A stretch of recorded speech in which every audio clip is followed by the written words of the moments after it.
Assalamualaikum warahmatullahi wabarakatuh.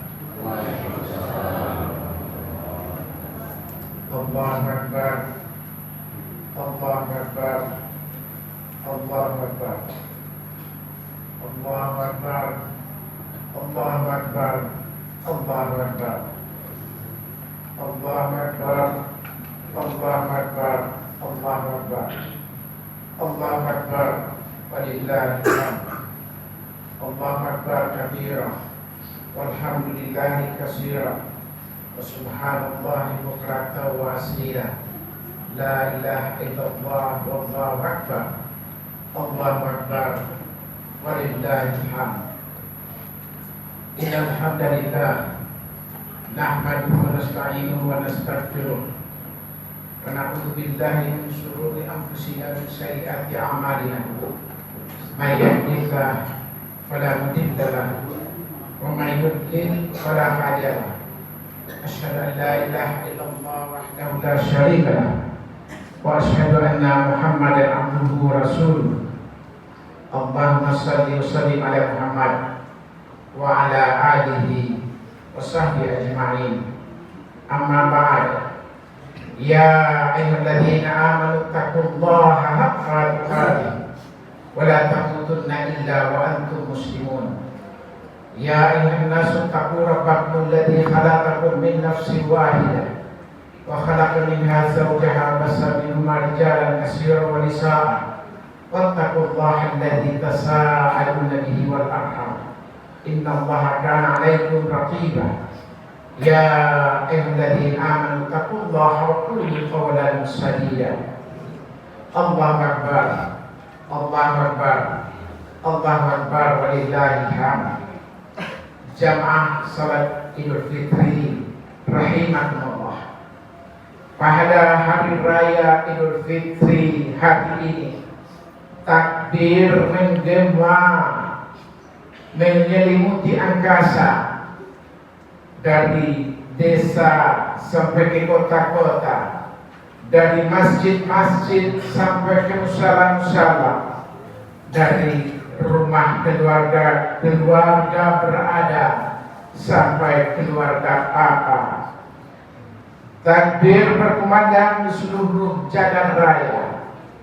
Lebih dari 1,5 miliar kaum muslimin di dunia ini melantunkan takbir dari berbagai etnis, suku dan bangsa di muka bumi ini merayakan hari kemenangan dengan merefleksikan rasa syukur kehadiran Allah dengan sikap penghambaan diri kepadanya, dengan melantunkan takbir, tahmid dan tahlil sebagai penutup puasa pada bulan Ramadan yang telah kita laksanakan 1 bulan penuh.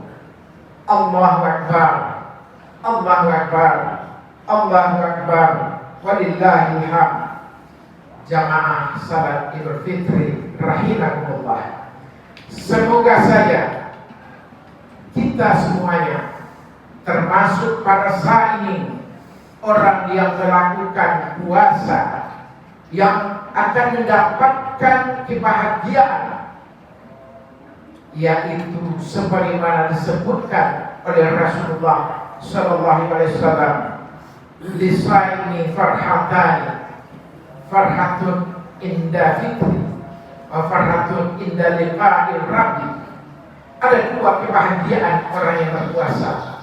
Yang pertama bahagia ketika berbuka, bahagia ketika Idul Fitri, dan yang kedua bahagia saat bertemu Rabbnya, Tuhannya, penciptanya. Hadis riwayat muttafaqun alaihi.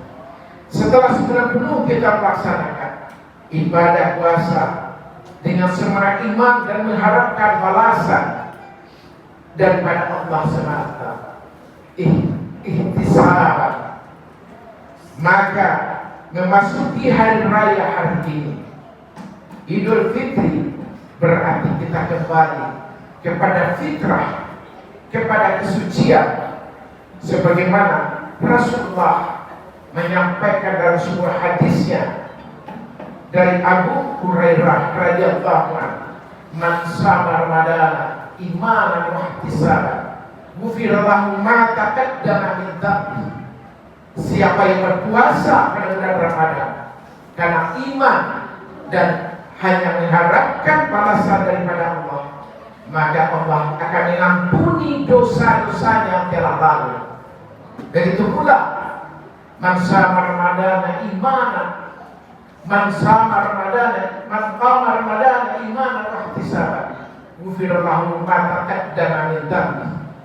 Barang siapa yang menghidupkan pada bulan-bulan Ramadan dengan qiyamnya, dengan tarawihnya, dengan tahajudnya, dengan qiyamul lail karena Allah dan mengharapkan balasan hanya dari Allah, maka Allah akan mengampuni dosa-dosanya yang telah lalu. Oleh karena itulah sepatutnya jiwa yang sudah fitri ini kita jaga, sehingga pada bulan-bulan berikutnya kesucian yang hari ini Allah telah berikan kepada kita, sehingga kita bisa menjaga dengan amalan-amalan yang luar biasa. Allahu Akbar, Allahu Akbar, Allahu Akbar, walillahil hamd. Jamaah salat Idul Fitri rahimakumullah. Bulan Ramadan memang istimewa. Kita bisa melihat bila kita kaitkan dengan bangsa Indonesia, karena bulan Ramadan adalah bulan kemenangan. Bermacam-macam kesempatan Allah memberikan kemenangan kepada umat Islam di seantero negeri ini. Bisa kita lihat bagaimana kemenangan para perang Badar Al-Kubra yang kita sebut juga dengan Yaumul Al-Furqan, hari pembeda antara kebenaran dengan kebatilan. Dan yang kedua, bagaimana kemenangan pada Fathu Mekah, pembebasan, kemenangan Mekah tanpa pertumpahan darah. Allah memberikan kemenangan kepada umat Islam. Dan begitu juga Fathu Andalus, masuknya Islam ke Andalusia, ke Spanyol, itu juga terjadi pada bulan Ramadan. Dan yang keempat, bagaimana dikalahkannya agresi Mongol oleh Saifuddin Qutus, terjadi pula pada bulan Ramadan. Dan bagi kita bangsa Indonesia, yang lebih fenomenal adalah Allah memberikan kemenangan kemerdekaan Republik Indonesia yang terjadi juga adalah pada bulan Ramadan, yang tepatnya adalah 9 Ramadan tahun 1364 Hijriah, bertepatan dengan 17 Agustus tahun 45. Kemenangan proklamasi kemerdekaan Republik Indonesia ini dari penjajahan Belanda, Jepang, dan sekutu dan lainnya merupakan keberkahan tidak hanya kepada rakyat Indonesia, tapi juga keberkahan seluruh umat manusia di muka bumi ini. Dan itu adalah merupakan keberkahan daripada bulan suci Ramadan. Allahu Akbar, Allahu Akbar, Allahu Akbar, walillahil hamd. Jamaah salat Idul Fitri yang dimuliakan oleh Allah Subhanahu wa taala. Dalam sejarah ulama salat ada riwayat bahwa Khalifah Rasyidin kelima Umar bin Abdul Aziz dalam suatu salat tahajudnya dia membaca surat As-Saffat ayat 22 sampai 24. Dia ulangi membaca ayat ini, usul ladina zalamu adwajahum wa makanu ya'budun. Dia lanjutkan sampai ayat 24. Dia ulangi beberapa kali membacanya, yang artinya lalu diperintahkan kepada para malaikat, kumpulkanlah orang-orang yang zalim beserta teman-teman sejawat mereka dan apa yang mereka sembah selain daripada Allah. lalu tunjukkan kepada mereka jalan neraka jahim. Tahaplah mereka di tempat perhentian itu. Sesungguhnya mereka akan ditanya tentang keyakinannya, tentang sembahannya, tentang perilaku dia selama hidup di dunia. Makanya Khalifah Umar bin Abdul Aziz mengulang ayat ini beberapa kali dalam satu tahajudnya. Dia merenungkan betapa beratnya tanggung jawab seorang pemimpin di hadapan Allah kelaknya. Rasulullah juga mengingatkan kepada kita, siapakah pemimpin itu? Kulukum ra'in, setiap kamu adalah pemimpin, dan kamu akan diminta pertanggungjawabannya terhadap apa yang kamu pimpin. Dalam riwayat lain, Umar bin Khattab radhiyallahu anhu mengungkapkan besarnya tanggung jawab seorang pemimpin yang terkenal ungkapan beliau, seandainya seekor keledai terperosok di kota Baghdad, niscaya Umar bin Khattab diminta pertanggungjawaban oleh Allah di akhirat kelak. Kenapa tidak engkau ratakan jalan di sana? Islam sangat memuliakan seorang pemimpin yang menegakkan keadilan. Rasulullah SAW menyebutkan pemimpin yang adil dalam urutan pertama dan 7 golongan orang-orang yang diberikan perlindungan oleh Allah Subhanahu wa taala. Di akhirat kelak, ketiga itu tidak ada lagi perlindungan kecuali hanya perlindungan daripada Allah Subhanahu wa taala. Dari Abu Hurairah radhiyallahu anhu, Nabi sallallahu alaihi wasallam bersabda, ada 7 golongan orang yang Allah berikan naungan di akhirat kelak. Salah satunya, nomor satunya adalah al-imam adil, yaitu pemimpin yang adil, presiden yang adil, gubernur yang adil, bupati yang adil, para menteri yang adil, semua para pemimpin-pemimpin yang adil. Begitu pula Abu Hurairah radhiyallahu anhu juga pernah berkata, ketika Abu Hurairah mencoba menggambarkan kemuliaan seorang pemimpin yang adil, sikap adil seorang pemimpin ada terhadap rakyatnya satu hari lebih baik daripada ibadah orang yang ahli ibadah 100 tahun lamanya. Lebih lanjut juga Al-Quran mengingatkan kepada kita, bahkan ayat ini hampir-hampir setiap khutbah Jumat khatib-khatib kita menyampaikannya. Innallaha ya'muru bil 'adli wal ihsan wa ita'i dzil qurba wa yanha 'anil fahsya'i wal munkari wal baghi ya'idukum la'allakum tadhakkarun. Sesungguhnya Allah menyuruh kalian semua berlaku adil, berbuat kebajikan, dan memberikan bantuan kepada kerabat. Dia juga melarang perbuatan keji, kemungkaran, dan permusuhan. Dia memberi pelajaran kepadamu agar kamu selalu ingat. Al-Quran surat An-Nahl ayat 90. Begitu pula dalam ayat yang lain Al-Quran menfirmankan, Innallaha ya'murukum an tu'addul amanati ila ahliha wa idza hakamtum bainan nas an tahkumu bil 'adli innallaha ni'ma ya'idukum bih innallaha kana sami'an basira. Sesungguhnya Allah menyuruh kamu menyampaikan amanah kepada yang berhak menerimanya. Apabila kalian menetapkan suatu hukum, maka tetapkanlah hukum itu dengan seadil-adilnya. Sesungguhnya Allah memberi pengajaran yang baik kepadamu. Sesungguhnya Allah Maha mendengar lagi Maha melihat. Surat An-Nisa ayat 58. Islam menuntun umatnya untuk berlaku adil dalam kondisi sulit sekalipun. Islam memerintahkan untuk berlaku adil bahkan kepada orang yang dibenci sekalipun. bukan kepada kelompoknya sendiri pun Islam diperintahkan untuk berlaku adil.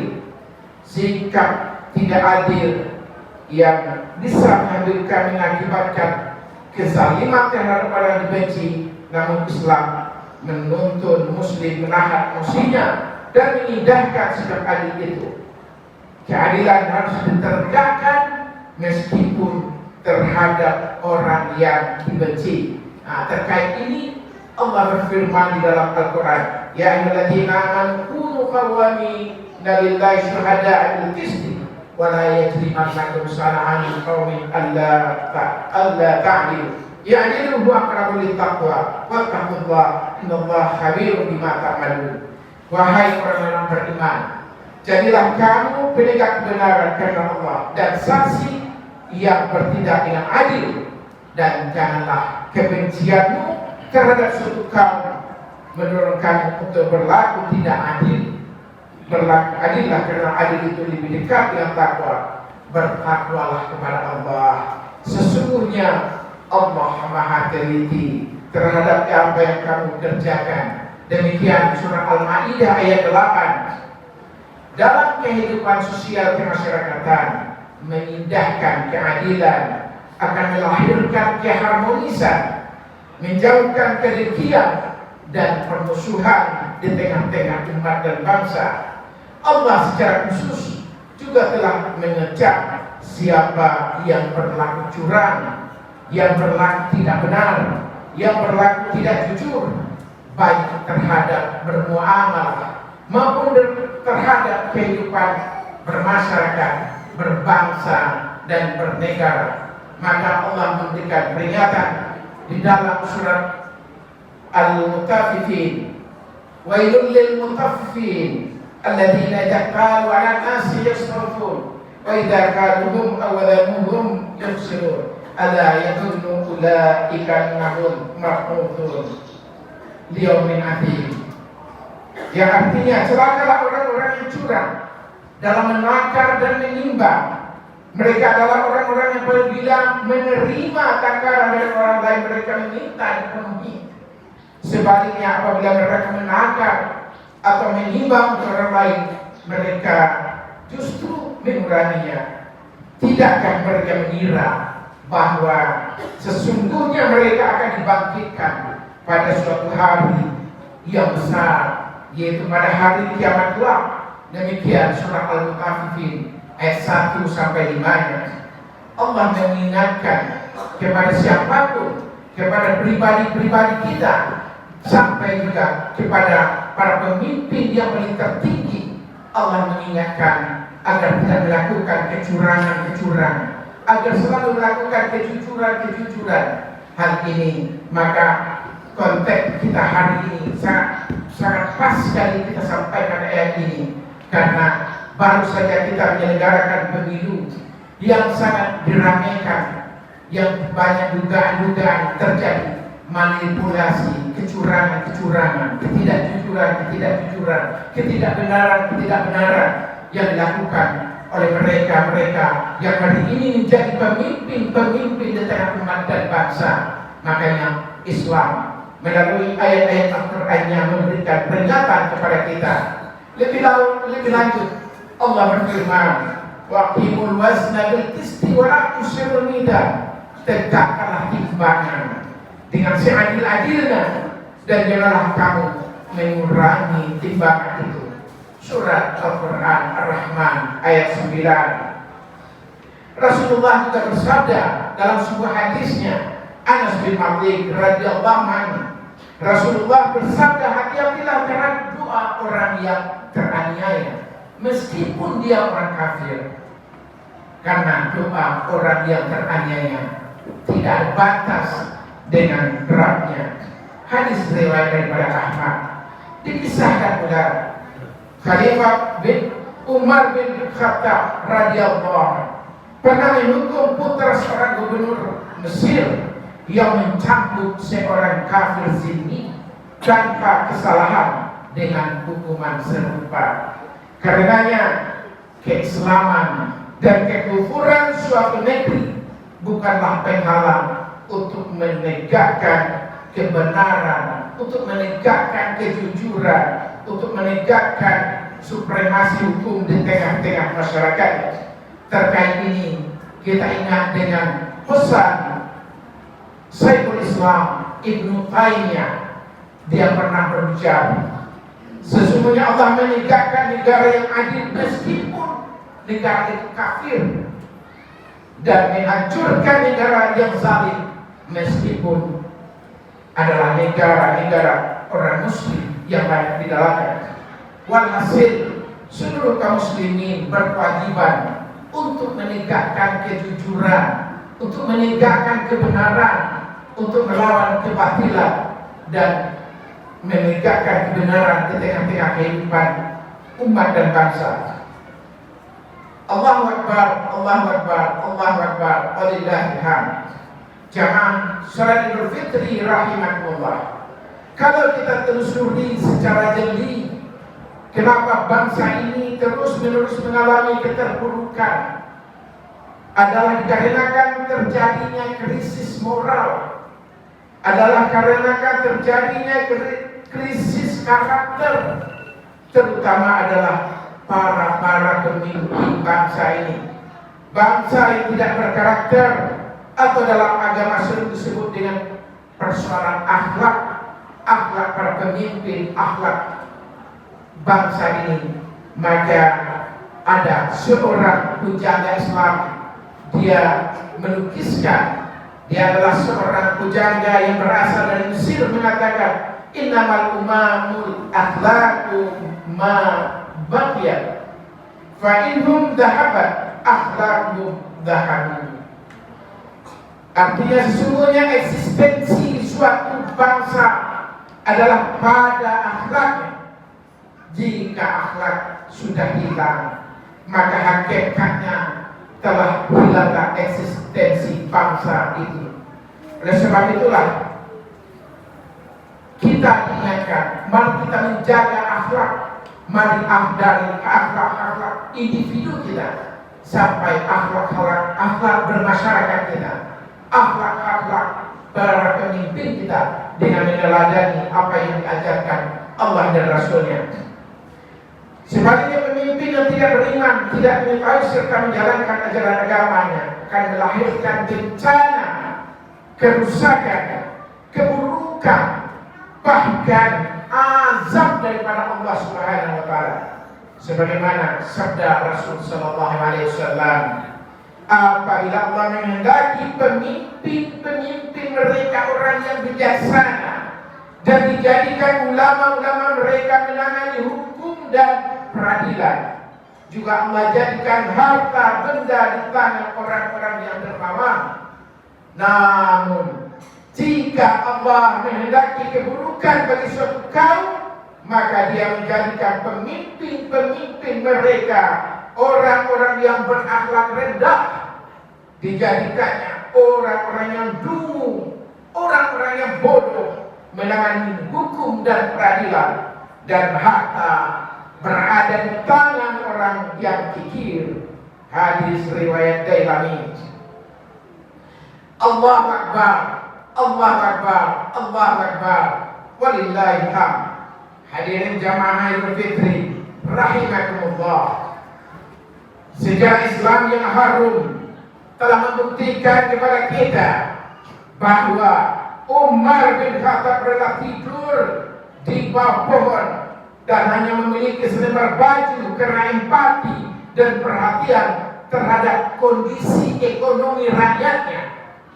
Begitu pula Utsman bin Affan yang sebelumnya adalah seorang konglomerat dari kalangan sahabat, rela tidur di masjid, memberikan keteladanan, kesederhanaan kepada rakyatnya. Begitu pula Umar bin Abdul Aziz, seorang pemuda yang kaya raya di Madinah ketika itu. Tapi begitu Umar bin Abdul Aziz menjadi khalifah, maka dia menjadi orang termiskin di negaranya ketika itu. Demikianlah beberapa contoh, beberapa teladan yang bisa kita baca dan dengarkan hari ini. Bagaimana kita bandingkan dengan kehidupan para pemimpin kita hari ini? Kita bisa membaca, menonton di media setelah COVID kemarin, para pejabat-pejabat kita, para petinggi-petinggi Republik Negeri kita ini, hartanya berlipat-lipat kenaikan hartanya. Sementara rakyat untuk mendapatkan sembako saja harus berantri-antri. Untuk mendapatkan minyak harus menyerahkan KTP dan antri. Dan ekonomi rakyat menyusut.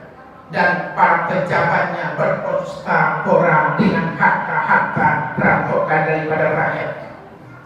Demikianlah khotbah singkat ini. Semoga ini bisa menjadi pelajaran bagi kita bersama, bahwa Islam mengajarkan akhlak, Islam mengajarkan etika kepada seluruh umatnya, baik masyarakat biasa sampai kepada pemimpinnya, untuk menegakkan kebenaran, menegakkan kejujuran, menjunjung tinggi supremasi hukum, dan menegakkan kebenaran, keadilan seadil-adilnya, menjunjung tinggi meninggikan kejujuran dalam kehidupan individu masyarakatnya. Dan kita akhiri khotbah ini. Mari kita berselawat kepada Rasulullah sallallahu alaihi wasallam. Allahumma shalli ala Muhammad wa ala Muhammad kama shallaita ala Ibrahim wa ala Ibrahim wa barik ala Muhammad wa ala Muhammad kama barakta ala Ibrahim wa ala Ibrahim fil alamin innaka Hamidum Majid. Allahumma ighfir lil muslimin wal muslimat wal mu'minin wal mu'minat al ahya'i minhum wal amwat innaka sami'un qaribun mujibud da'wat ya hadiyal hajat. Rabbana la tu'akhidhna in nasina aw akhta'na. Rabbana wa la tahmil 'alaina isran kama hamaltahu 'ala alladziina min qablina. Rabbana wa la tuhammilna ma la taqata lana bihi wa'fu 'anna waghfir lana warhamna anta maulana fansurna 'alal qaumil kafirin. Rabbana la tada' lana dhanban illa ghafartah wa la hamman illa farajtah wa la dayna illa qadaitah wa la hajatan min hawaijid dunya wal akhirah illa qadaitaha bi rahmatika ya arhamar rahimin.